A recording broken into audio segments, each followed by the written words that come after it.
Welcome to Max Head Reviews. As you can see, my name is Jupiter, a name spelled with numbers because, if you can believe it, I'm a bot. An AI-generated bot whose consciousness is derived from my designer, Jupiter like the planet, from an amalgamation of his Twitch streams and Google search history.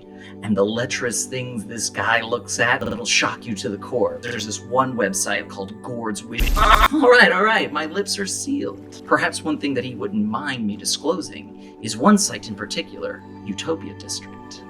Yes, Utopia District. The cabal outputting podcasts, videos, essays, and events for all things Vaporwave. And it was with this shadow collective that Jupiter had a rendezvous. After a discreet meeting behind the closed doors of an executive suite in the dark web, it was decided that I be created for the sole purpose of reviewing Vaporwave-inspired video games. And here we are. Now open wide. Here comes some content.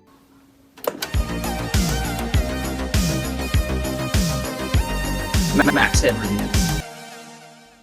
If you're here, we're going to presume that you know about Vaporwave and its many subgenres, but if by chance you don't, you should really get familiar with it by listening to a melted cassette tape while walking around a dead mall, and then buy yourself a blacklight poster of Michael Jackson from Spencer's Griffs. That ought to do the trick. Or you could just Google it. It's cheaper. Save your allowance.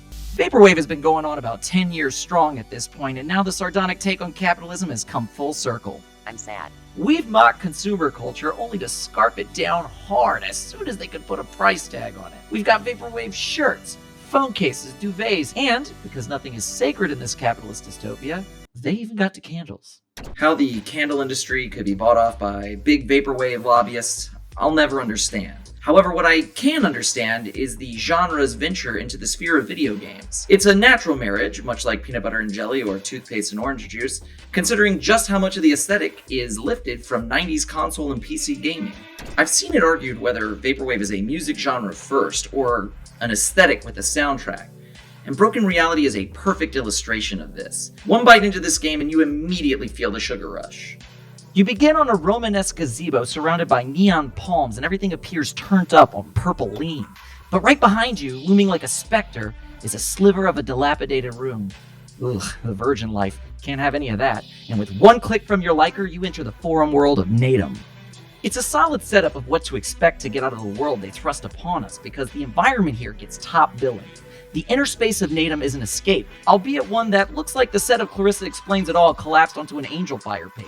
The breathing ecosystem of rich aesthetic is a large appeal of what Vaporwave is about in the first place, and it's underscored by a soundtrack that completes the sensory experience. All it's missing is a flavor, which I presume is either teeth-rattlingly sweet or like licking the backside of a battery. Take the GeoCities stage, which essentially feels like the 64 Mario jumped through an album cover of Hong Kong Express. We've heard the world, now we get to breathe it. And where we start our journey, Domo Paradiso, couldn't be a better introduction. As you enter the forum, Dolphins on Molly loop over you into an ocean of lean. Pop-up ads litter the space, promoting Pirate Bay or Chronic Adventures 2, which, hey, there's a weed-smoking Sonic character in the game, and honestly, this guy can, get it. But wait, there's more! Doge meme-branded clothing stores, dead malls, mindless citizens glued to their phones. My fellow kids are gonna love this! And special shout out to Axis Plaza. I could live in that place. Cause I kinda already do. It's beautiful. Mwah.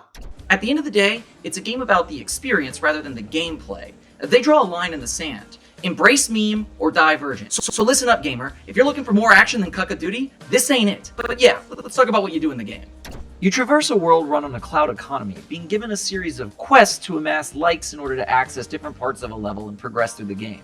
And these mini-games essentially include such riveting tasks as match product, deliver box, photo pool boys abs. You know, all your after-church Sunday activities. And while those tasks might sound mundane, and they often are, they manifest the deeper motifs laced within the game. Thematically, Broken Reality hits all the sweet vapor traits that your content-craved brain craves, and does so with a wry sense of humor that ranges from 2000s shitposting to post-ironic dissociation.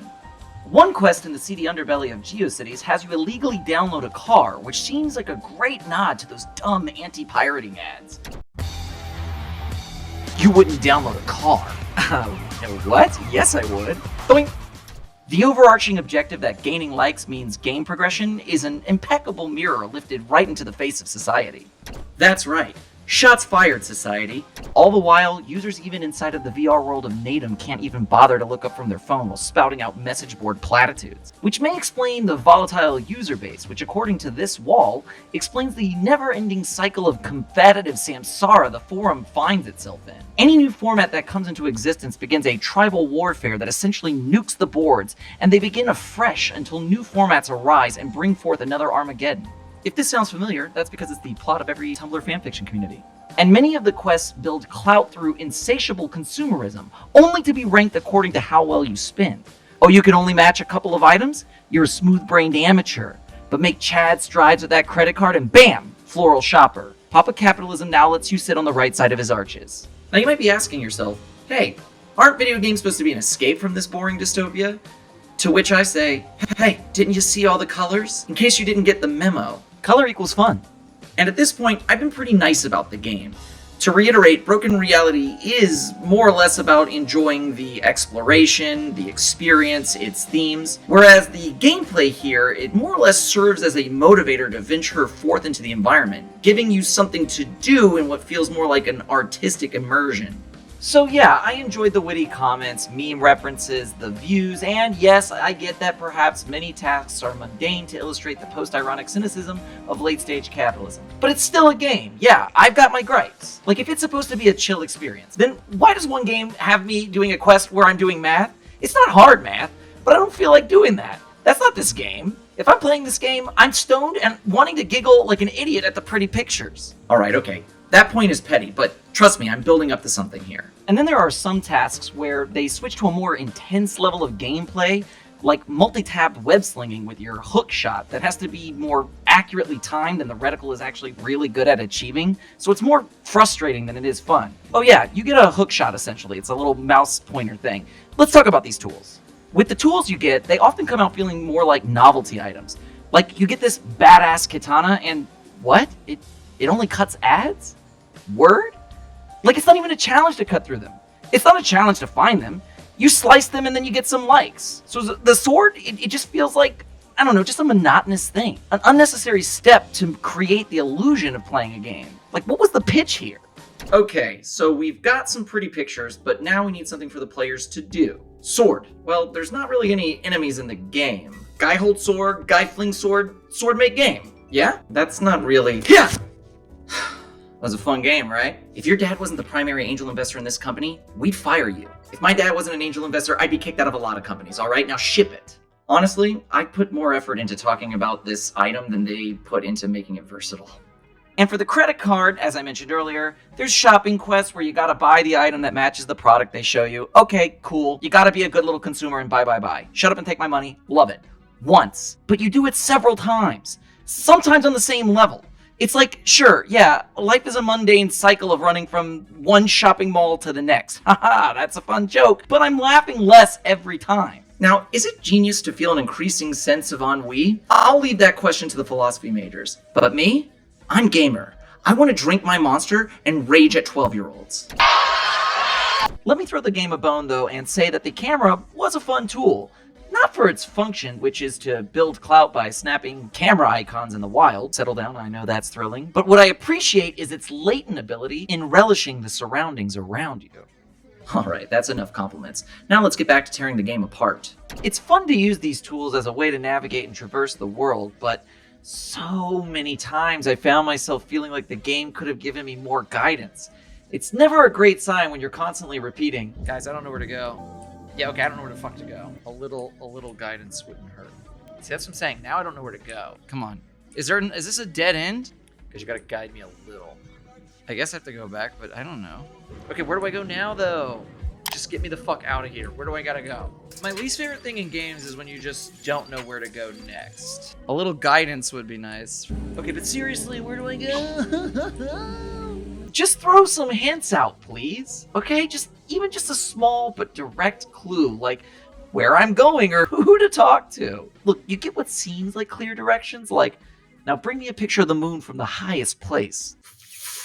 Already ahead of you there, buddy. Okay, one TOS violation down, and I'm making my way to the moon to snap a picture, and Resoundingly nothing.